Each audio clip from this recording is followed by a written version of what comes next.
निसंदेह उड़ने के लिए परों की जरूरत होती है, लेकिन पंख ना हो तो उड़ान हौसलों से होती है। हमारी आज की पहली पॉजिटिव स्टोरी झारखंड के बोकारो से है, जहां एक नेत्रहीन शिक्षिका ब्रेल लिपि में कुरान लिखकर नेत्रहीनों के लिए प्रेरणा स्रोत बन चुकी है। संघर्ष करना पड़ा, लेकिन नफीस ने हार नहीं मानी। देखिए नफीस तरीन की ये पूरी कहानी।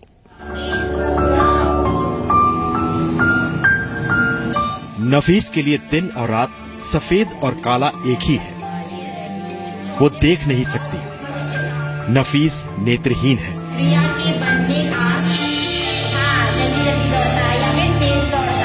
आंखों में रोशनी नहीं होने का नफीस को अफसोस तो है, लेकिन परवाह नहीं, क्योंकि उसके पास हौसले की रोशनी है, हिम्मत का उजाला है। सरकारी स्कूल में बच्चों की टीचर है नफीस। झारखंड के बोकारो में सरकारी स्कूल में हिंदी पढ़ाती है नफीस। कंप्यूटर में नफीस को दक्षता हासिल है। पिछले 4 साल की मेहनत का नतीजा जब सामने आया तो नफीस को जानने पहचानने वाले लोग भी चौंक गए। जो काम अभी हो रहा है उसको वर्तमान काल बोलते हैं, और जो हो चुका है उसको भूतकाल। मुल्ला मौलवी आश्चर्यचकित रह गए। नफीस ने करीब 4 वर्षों की कड़ी मेहनत से कुरान के करीब 1000 पन्नों को ब्रेल लिपि में लिखकर सबको अपना कायल बना डाला। जानकारों की माने तो इससे पहले हिंदुस्तान में संपूर्ण कुरान को किसी ने ब्रेल लिपि में नहीं लिखा था। नफीस पूरे देश में आज चर्चा का विषय बनी हुई है। नफीस इस कामयाबी को मेहनत का नतीजा बताती है।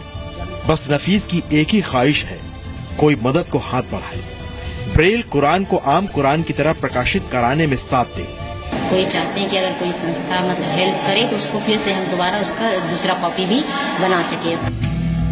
बोकारो में नफीस के सह शिक्षक कहते हैं कि प्रधानमंत्री मोदी ने विकलांग के लिए दिव्यांग शब्द दिया।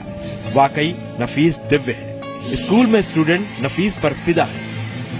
इनकी सबसे अच्छी खूबी ये है, इन्हें कभी भी इस बात का दुख नहीं होता है या गम नहीं होता है कि ये नेत्रहीन है। इज वर्ल्ड्स बेस्ट टीचर, और आज तक जिनका नेत्र है उनको भी मैंने इतने अच्छे से पढ़ाते हुए नहीं देखा जितने अच्छे से वो पढ़ाती है।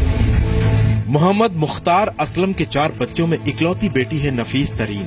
जन्म से ही नेत्रहीन नफीस अब्बा असलम के लिए चिंता से ज्यादा कुछ नहीं थी। इलाज के सभी तरीके नाकाम साबित हुए। नफीस की एक ही जिद थी, मुझे पढ़ना है। असलम ने नफीस को पढ़ने के लिए वाराणसी भेजा।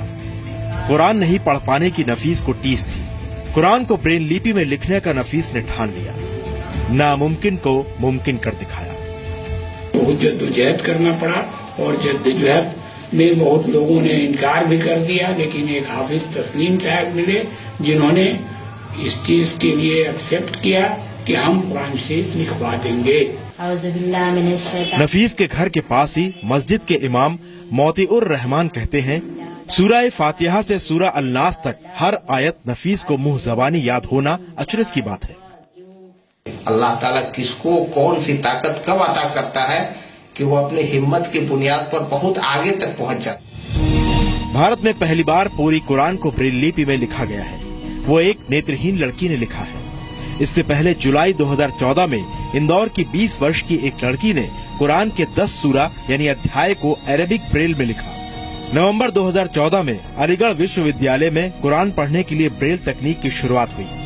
कुरान में 114 सूरा है, जो पुरानी अरबी बोलचाल की भाषा में लिखी गई है। दुनिया भर में कुरान को 40 भाषाओं में लिखा जा चुका है, लेकिन कुरान की आयतों को लोग सिर्फ अरबी में ही उच्चारित करते हैं। अब तक पूरी दुनिया में सिर्फ 13 ऐसे देश हैं जहां कुरान ब्रेल लिपि में लिखी गई है। नफीस की मेहनत और लगन की बदौलत अब वो दिन दूर नहीं जब भारत 14वां देश होगा जिसके पास ब्रेल लिपि में कुरान होगी। अब नफीस को इंतजार है तो एक अदद मददगार की, जो कुरान के प्रकाशन में नफीस की मदद करे। मृत्युंजय मिश्रा, जी मीडिया, बोकारो।